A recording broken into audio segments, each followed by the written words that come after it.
तलगंग पंजाब का ये खूबसूरत शहर अब एक बार फिर मुल्की सियासत का मरकज़ बनने जा रहा है, क्योंकि मौलाना फजल रहमान की आमद की खबर अवाम में जोश व खरोश पैदा कर चुकी है।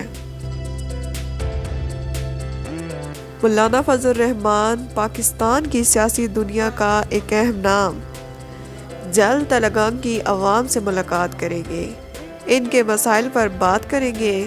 क्या इनकी आमद तलगंग के लोगों के लिए नई उम्मीदों का पैगाम लाएगी? तलगंग की आवाम मौलाना की क़यादत पर एतमाद रखती है, इनकी आमद से उम्मीद रखती है कि वह जहाँ के मसाइल पर आवाज़ उठाएंगे। शहर के कई मसाइल में से ज़िला तलगंग की फ़ाली भी एक दरीना मुतालबा है। क्या मौलाना फजल रहमान इस मसले पर रोशनी डालेंगे?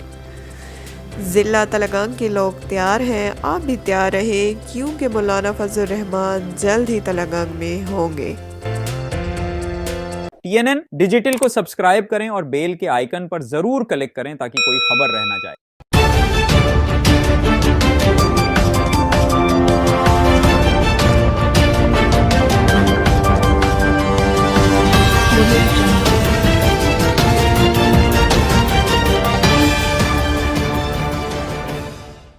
TNN Digital